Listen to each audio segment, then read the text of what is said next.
हो चुकी है। चाहे आप कितना ही लॉ बना लीजिए, कितने ही लॉ को आप कितनी योजनाएं बना लीजिए, कोई उस चीज़ का मतलब नहीं है। अगर हमने निर्भया केस से नहीं सीखा तो आप क्या एक्सपेक्ट करेंगे गवर्नमेंट से और इससे? अगर कोई ऐसा है, चाहे वो माइनर हो या मेजर हो, फीमेल मेल कोई भी हो, और ये तो इतनी इतनी संगीन, इतना हीनियस क्राइम है ये rape, one of the heinous crimes में आता है ये, तो उसके लिए उसको मतलब वो इतनी असहाय हो गई, इतनी बेसहारा हो गई कि उसको 8 किलोमीटर तक चलना पड़ा, और सोसाइटी का ये माइंडसेट हो गया कि कोई उसके सामने हेल्प करने के लिए नहीं आया। पॉक्सो बना हुआ तो जरूर है, लेकिन उस पर तुरंत अभी जैसे आपने वो कुश्ती वाला देखा है ना आपने, उसका मसला अभी तक चल रहा है, जबकि वहाँ पर गवाह भी हैं, सब कुछ दे रहे हैं, लेकिन उसके बाद भी सजा नहीं दिया जा रहा। कहीं ना कहीं कह सकते हैं हम कि जिसके पास पावर है उसके खिलाफ आप जल्दी से फैसला नहीं ले सकते। आज के टाइम में सेलिब्रिटीज की पॉलिटिकल एस्पेक्ट में किसी की वेडिंग ज़्यादा प्रिवेल कर जाती है रादर देन इतने सेंसिटिव मामलों को दिखाने के लिए। मीडिया का भी बहुत बड़ा रोल होता है। प्रोपेगेंडा जो फैल रहा है ना कि हम फंस जाएंगे, हम ही क्यों करें, तो हम ही क्यों करें से मैं ही क्यों नहीं करूं। अगर ये मेंटालिटी अगर सोसाइटी में डेवलप होती है तो डेफिनेटली कहीं ना कहीं इसमें इम्प्रूवमेंट होगा। उज्जैन के अंदर एक 12 साल की लड़की का वीडियो काफ़ी ज़्यादा वायरल होता है। उस वायरल वीडियो के अंदर देखा गया कि वो एक लड़की थी, खून से लथपथ थी और अर्धनग्न अवस्था के अंदर वो घर घर जाती है, लोगों से मदद मांगती है, लेकिन कोई व्यक्ति उसकी मदद के लिए बाहर नहीं आता। लगभग 2.5 घंटे तक वो लड़की घर घर जाके भटकती है और कई किलोमीटर तक चलती है, लेकिन कोई उसकी मदद नहीं करता। बाद में ये कहा गया कि मेडिकल रिपोर्ट्स के अंदर ये सामने आया कि उस लड़की का दुष्कर्म हुआ था। तो सोचिए किस तरीके के समाज में हम रह रहे हैं, किस तरीके के समाज का निर्माण कर रहे हैं जहां एक 12 साल की लड़की जो है वो सुरक्षित नहीं है। तमाम ऐसी घटनाएं न्यूज़पेपर और अखबारों के अंदर हम लोग देखते हैं, टीवी चैनलों पर देखते हैं, लेकिन इन घटनाओं के सामने आने के बाद इन पर कितना काम होता है और कैसे समाज में हम रह रहे हैं, ऐसे कई सवाल हैं। उसको लेकर हम महिलाओं के बीच में और लोगों के बीच में निकले हुए हैं। इन्हीं से जानेंगे इनका क्या कुछ कहना है, आइए चलते हैं। एक चीज़ मैं ये चीज़ बोलना चाहूँगी, अभी कुछ ही साल पहले हम लोग को बहुत बड़ा झटका मिला था निर्भया केस से, ठीक है।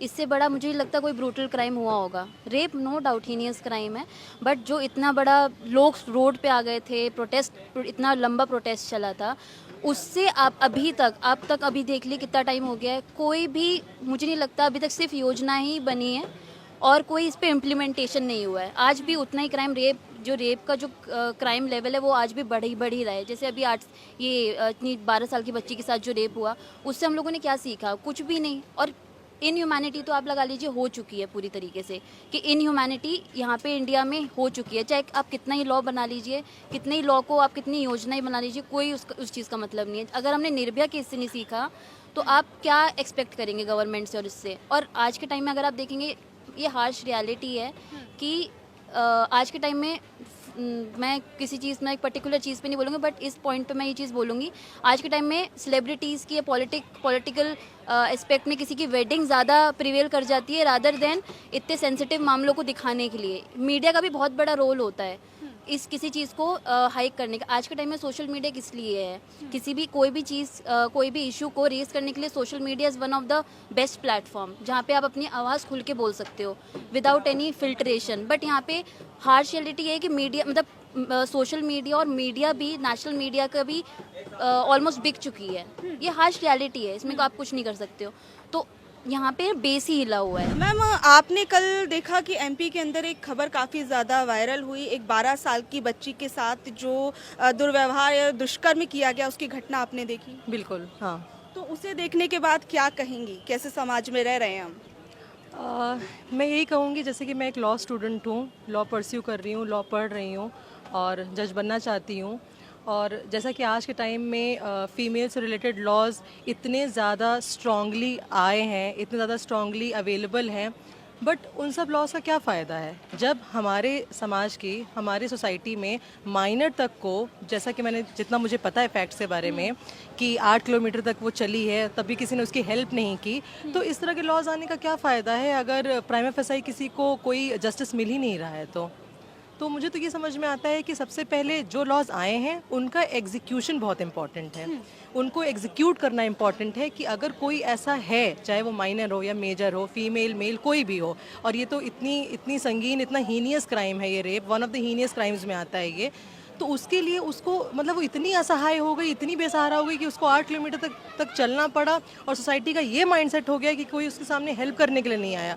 तो सिर्फ लॉज बनाना बड़ी चीज़ नहीं है, आप लॉज को कैसे एग्जीक्यूट कर रहे हैं और किस लेवल तक एग्जीक्यूट कर रहे हैं, ये इंपॉर्टेंट है। देखिए मैडम, हमारे यहाँ कानून तो बना हुआ है हर चीज़ के लिए, लेकिन आपने एक चीज़ पे गौर करा है कि जैसे डिजिटलीकरण होता जा रहा है या फिर कैमरे लगे हुए हैं, एक बाइक जा रही है, उन्हें पता है कि हेलमेट नहीं लगाएंगे तो चालान अपने हम कटेगा, तो हम लोग क्या करते हैं, हेलमेट जरूर लगा के जाते हैं। जबकि पुलिस नहीं होती, कोई नहीं बोलते, हम कानून को अपना रहे हैं वहाँ पर।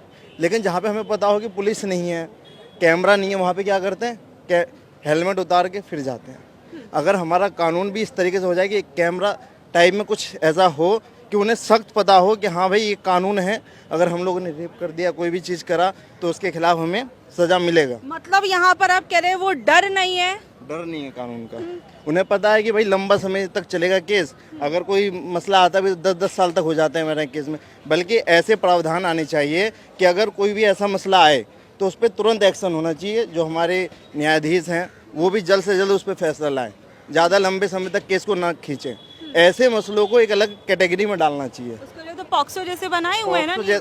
पॉक्सो बना हुआ तो जरूर है, लेकिन उस पर तुरंत, अभी जैसे आपने वो कुश्ती वाला देखा है ना आपने, उसका मसला अभी तक चल रहा है, जबकि वहाँ पर गवाह भी हैं, सब कुछ दे रहे हैं, लेकिन उसके बाद भी सज़ा नहीं दिया जा रहा। कहीं ना कहीं कह सकते हैं हम कि जिसके पास पावर है उसके खिलाफ आप जल्दी से फैसला नहीं ले सकते। बेसिकली एज अ स्टूडेंट अगर मैं भी देखूं और वेल मैच्योर्ड होने के नाते अगर मैं देखूं तो फर्स्ट ऑफ ऑल इसने मुझे एक तरीके से शॉक किया कि एक 12 साल की जो बच्ची है इतनी सी, ये नहीं कह सकते कि जो अभी जो सोसाइटी में मेंटलिटी बनती जा रही है कि कपड़े शॉर्ट होंगे या फिर कुछ शो ऑफ वाला सीन होगा, बट एक 12 साल की बच्ची शो ऑफ कपड़े छोटे ये मैटर नहीं करता है, बिकॉज वो पूरी तरीके से फिजिकली बिल्ड भी नहीं हो पाई है कि ऐसी अगर कोई है। तो इसमें अगर बेसिकली देखा जाए तो मुझे 3-4 पॉइंट्स लगते हैं जहाँ पे लैक ऑफ प्रॉपर अवेयरनेस का देख सकते हैं कि अगर सोसाइटी है या